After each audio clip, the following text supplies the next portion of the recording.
दुसऱ्या टप्प्याच्या पहिल्या दिवसाचं अहवाल लेखनाची जबाबदारी माझ्याकडे दिलेली होती। त्याच्यामुळे मी काही पॉईंट राहून गेले असतील, पण माझ्याकडे जे नोट्स काढले त्याच्यावर अहवाल लेखन केलेलं आहे। तर शिक्षक क्षमता मोठी प्रशिक्षणाचा दुसरा टप्पा दिनांक 17/2/2025 पासून सुरू झाला।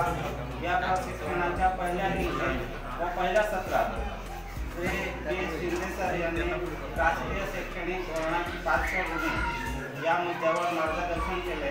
यात पहिले राष्ट्रीय शैक्षणिक धोरण 1968, दुसरे राष्ट्रीय शैक्षणिक धोरण 1986 आणि तिसरे राष्ट्रीय शैक्षणिक धोरण 2020चा आकृतीबंध या विषयावर मार्गदर्शन केले। तसेच राष्ट्रीय शैक्षणिक धोरणाचे स्तर व वैशिष्ट्ये याविषयी मार्गदर्शन केले।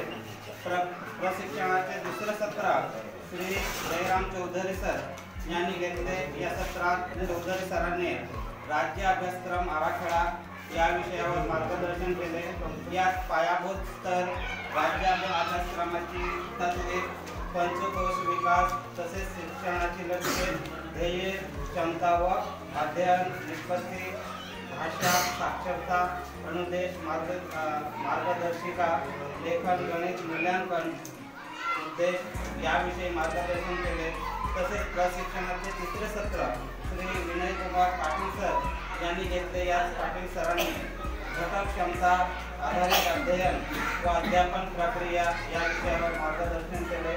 यात अध्ययन, निष्पत्ती, प्रभावी अध्यापनासाठी आशय, पाठ्यपुस्तक व क्षमता याविषयी मार्गदर्शन केले। तसेच राष्ट्रीय शैक्षणिक धोरण 2020चा स्वतंत्र क्षमता आधारित असावा। तसेच क्षमतांची निश्चिती, लक्ष्य, ध्येय, संकल्पना, उद्देश, क्षमता आधारित अध्ययन व अध्यापनाचे महत्त्व, शाळेतले वातावरण कसे असावे याविषयी मार्गदर्शन केले।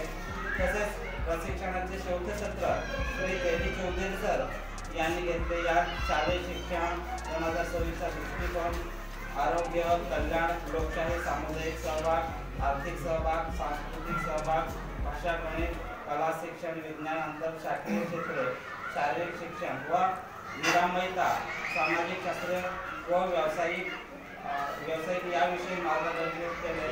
तसेच अध्ययनाची मानके, शिक्षणाची लक्ष्य, अभ्यासक्रमीय ध्येय, क्षमता व अध्ययन निष्पत्तीचे मार्गदर्शन केले। अशा प्रकारे प्रशिक्षणाच्या पहिल्या दिवसाचे प्रशिक्षण पार पाडले। याच्यासाठी